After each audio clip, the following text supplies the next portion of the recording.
কারণ পাবলিক টয়লেটেই ঘুমাও।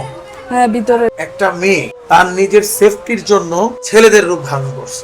বিবাহিত ছিলাম, পরে ডিভোর্স হয়ে গেছে। আপনার নাম কি? জিম। নাম কি? জিম। জিম। আপনি মেয়ে না ছেলে? মেয়ে। মেয়ে, একদম পুরোপুরি মেয়ে। বিবাহিত না অবিবাহিত? বিবাহিত ছিলাম, পরে ডিভোর্স হয়ে গেছে। বিবাহিত ছিলেন, পরে ডিভোর্স হয়ে গেছে। দর্শক আসসালামু আলাইকুম। আমার পাশে যে আপুটিকে দেখছেন, এই আপুকে আজকে কিছু বলবে, আমরা তার কথাগুলো শুনবে, তার যে বর্তমান পরিস্থিতি পুরো বিষয়টা জানবো, আমার কাছে আসছে কেন সেই বিষয়টাও জানবো। আপনারা সবাই ভিডিওটি পুরো মনোযোগ দিয়ে শুনতে থাকুন। আচ্ছা আপু, তুমি কি করো আপু? আমি ওই যে কমলাপুর রেল স্টেশনে চাকরি করি ভিতরে। কমলাপুর রেল স্টেশন বলতে গিয়ে তুমি কি সরকারি চাকরি করো? সরকারি না, ওই যে ওয়াশরুমের দিকে, পাবলিক টয়লেটে। পাবলিক টয়লেটে কি কাজ করো? ওই মোছামুছি কাজ করি। পাবলিক টয়লেটে ক্লিনিং এর কাজ করো? জি। তোমার বিয়ে হয়েছিল কবে? বিয়ে হয়েছিল 3 বছর আগে। তোমার লুক হচ্ছে ছেলেদের মতো কেন? আমি তো মেয়ে ছিলাম, পরিস্থিতির জন্য এরকম হয়েছে। কারণ আমার পাশে কেউ ছিল না, একা মানুষ, কি করবো না করবো, রাস্তাঘাটে পড়ে গেছি, তাই এই যে ছেলেদের মতো সাজিয়ে ঘুরতেছি। তুমি কি নিজের সেফটির জন্য এরকম গান ধরছো? নিজের সেফটি। হ্যাঁ, এক হিসাবে রাস্তায় থাকতেছো নাকি? এক হিসেবে তো রাস্তায়। পাবলিক টয়লেটেই ঘুমাও। জিম আক্তারের গল্প। একটি পাবলিক টয়লেটের ক্লিনার, ওর একটা বিয়ে হয়েছিল 3 বছর আগে না? এটা ডিভোর্স হয়ে গেছে। এখন তোমার বয়স কত? আমার বয়স হচ্ছে 17। এখন তোমার 17 বছর বয়স।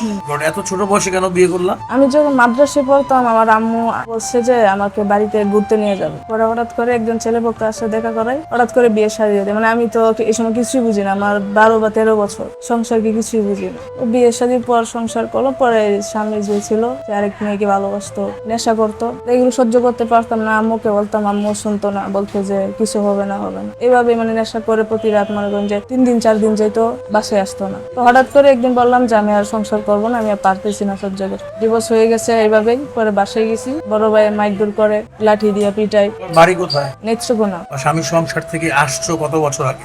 3 বছর হয়ে গেছে। 3 বছর এখন কমলাপুর স্টেশনে থাকো? না, 3 বছর এই জায়গায় না, আমি মনে করুন যে বাসায় ছিলাম কিছুদিন, তো অত্যাচার সহ্য করে বাড়িতেই ছিলাম। ভাইয়া বলতেছে যে না থাকতে পারবে না, এসে ভাই বিয়ে করছে, ঝগড়াঝাটি কান্নাকাটি করে আইসে বসে। আপাতত কমলাপুরে চাকরি করি। কত টাকা বেতন দেয় তোমাকে? বেতন না, খাওয়া দেয় এটাই। ও মাই গড, বেতন দেয় নাই, কাজের কোনো? শুধু খাওয়ার খরচই দেয়?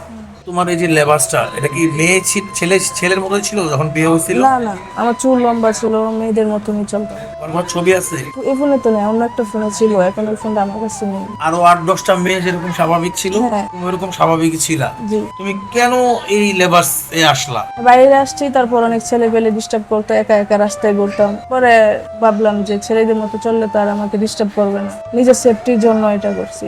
ও মাই গড, দর্শক একটা মেয়ে ছেলেদের রূপ ধারণ করছে। এখন তুমি এখানে কাজ করতেছো, কিছুই পাচ্ছ না। মনে করি সারাদিন কষ্ট করতেছি, এবং কি মানে নিজের পরিশ্রম অনুযায়ী কোনো কিছু পাচ্ছি না। এখন তুমি কি চাচ্ছ আপু বলো তো? একটা ভালো কিছু করা, এরকম একটা কিছু চাচ্ছি। তোমার কি সন্তান টন্তান হয়েছিল কোনো? তোমাকে যদি কেউ পছন্দ করে বিয়ে করতে চায়, সেক্ষেত্রে তুমি কি বিয়ে করবা?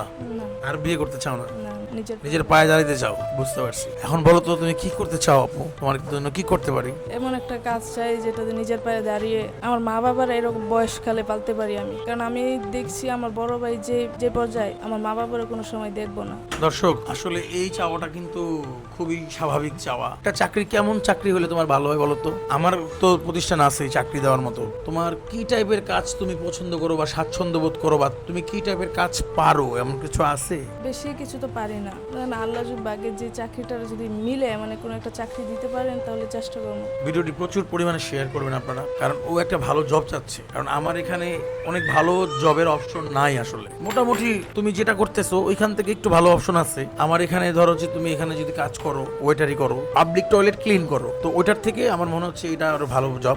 আপনারা হচ্ছে ভিডিওটা প্রচুর পরিমাণে শেয়ার করে দিবেন, এর জন্য যদি ওর একটা চাকরির ব্যবস্থা করে দিতে পারেন কেউ। মানুষের জন্য মানুষ। দর্শক দেখেন, আপনার একটা শেয়ারে হয়তো ওর একটা চাকরি হয়ে যেতে পারে। আমি বলবো যাতে ওর একটা চাকরি হয়, ওর একটা সুন্দর জীবনযাপন হয়। ওর প্রিভিয়াসে অনেক কিছু ঘটছে, এখন ও আসলে চাচ্ছে একটা ভালো চাকরি করে ওর মা বাবার খেদমত করতে। ওরে জিজ্ঞেস করলাম বিয়ে করবে কিনা, বিয়েও করবে না সে। আমাদের স্ক্রিনে দেখানো যে নাম্বারটা আছে, এই নাম্বারটা একটু যোগাযোগ করবেন যদি একটা ব্যবস্থা করে দিতে পারেন। তুমি কোনো ব্যবসা বাণিজ্য করতে পারবা আপু? করতে পারবো। কিসের ব্যবসা করবা বলো তো? ওই আপনি দেন না অনেক সে ব্যবসা করে, দেন না ওইগুলোর মধ্যে। এখন একটা সমস্যা আছে, ফুটপাতে ধরো যে তুমি পারবা, মেয়ে মানুষ। ফুটপাতের থেকে তো অনেক জঘন্য কাজ করি, পাবলিক টয়লেটে মুছামুছি। না, কাজ কখনোই কোনোটাই জঘন্য না, বুঝছো? ছোট করে দেখার কিছু নাই। কাজ তুমি ক্লিনিং এর কাজ করো, ওয়াশরুম ক্লিনিং এর কাজ, দোকানে ওয়েটারি করতে পারবা, সার্ভ করতে পারবা খাবার।